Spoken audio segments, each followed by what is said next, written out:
Welcome to the American LFC show, the day after yet another Liverpool defeat, this time at the hands of PSG, the European Champions League holders in Paris. Now, I am the retired soccer coach that still coaches, so unfortunately, with a lot of these games, I'm only able to watch them after the fact. And so with PSG, I had the same experience that I had 12 months ago. And that is listening to the first half of the game on the radio, driving into practice, trying to follow the game as it goes along during practice on my phone, and then watching the game a little bit later. And listening to it on the radio, this year's version sounded quite different to last year. And if you think back 12 months, Liverpool were well clear at the top of the league. They had an upcoming Carabao Cup final, and they were favoured to beat PSG, as PSG had had a poor group stage phase in the Champions League. But on the night, they were getting absolutely battered in that first half in Paris a year ago. And it was very clear to hear that listening to the radio. This year, okay, Liverpool gave up an early goal, but it didn't seem quite the same. And so going in at halftime, 1-0 down, didn't feel quite so bad as they were really under pressure a year ago. It didn't feel quite the same this year in comparison. And of course, I'm following it on my phone in the second half as best I can. Some of the kids are asking, how are the Reds doing? And actually, I've done a good job as a missionary for Liverpool, as I have quite a few LFC fans in my team. And at the end, it's 2-0. So I come away from practice. Liverpool lost 2-0. And I'm thinking, well, that could be worse, especially after what we saw on Saturday against Manchester City. And at least they didn't give up after conceding the early goal. And riding home, I'm listening to various podcasts of Liverpool fans, and it's pretty clear that most of them are negative about what they've seen, even though in my mind, well, it's only 2-0. And so I attribute that partly to the fact that the whole feeling around the club now isn't exactly positive, especially when it comes to the manager. And so I did watch the game, and it's very, very clear that whilst Liverpool weren't maybe under quite the same pressure that they were 12 months ago, PSG totally dominated the game. And Liverpool actually showed very little in response. So let's look at it from the outside. Slot was getting a lot of criticism for being a hypocrite in as much as he played defensively. Now, I don't quite agree with that. I mean, given everything that's happened of late, I think I would have played defensively. I'd have gone into the game with maybe a 4-5-1. But the one thing that Arne Slot didn't really do with his team was give outlets. So Liverpool really had very little to offer going forward.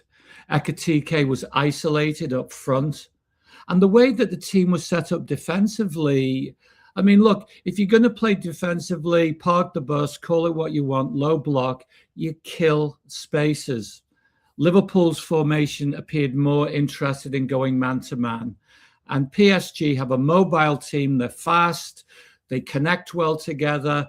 And if they turn you, then they're running into space. So really, his low block, if it was a low block, wasn't what I would see as a low block, because they weren't killing spaces. And so that was a very, very fundamental fault from the get-go.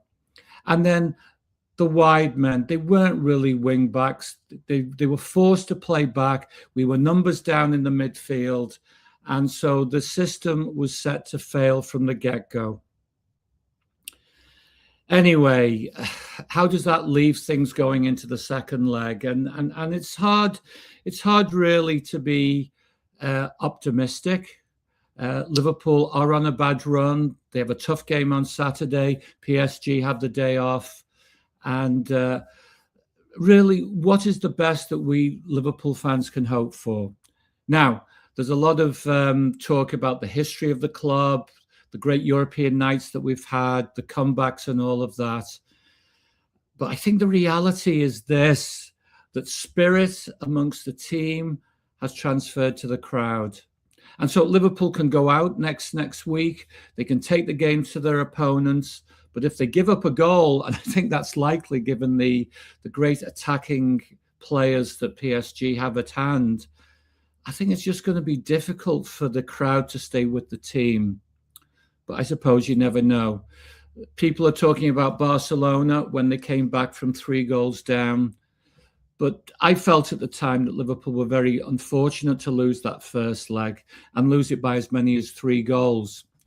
And even though they lacked Salah and Firmino for the second game, Liverpool had such a great spirit under Jurgen Klopp.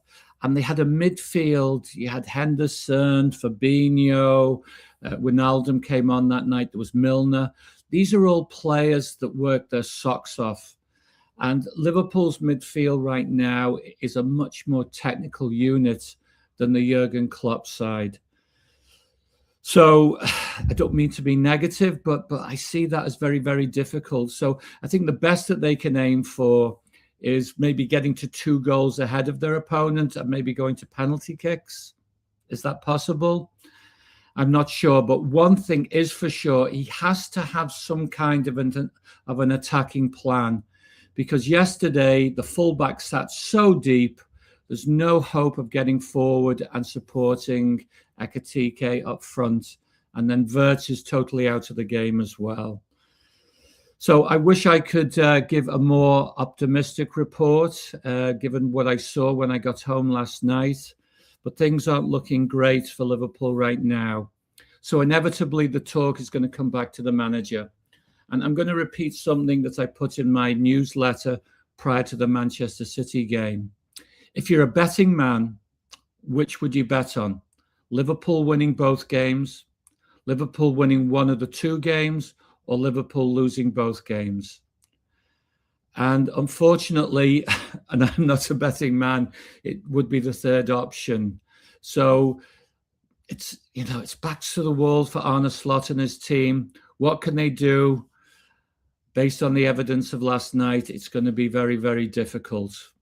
The only thing that I can say is maybe a more positive performance and result at the weekend. And look, for 35 minutes against Manchester City, at least we could see that Liverpool have some good players and they could play together to some degree.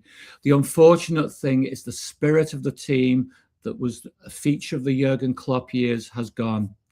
And I'm afraid that that's transferred to the fan base. So let's see what the Fulham game brings. So love to hear your thoughts. Please subscribe to the channel. And I will see you after the game on Saturday. Salim, unfortunately, well, not unfortunately, he's at the Masters, working the Masters this weekend. But I can actually watch the game live at the weekend. So looking forward to that. Bye now.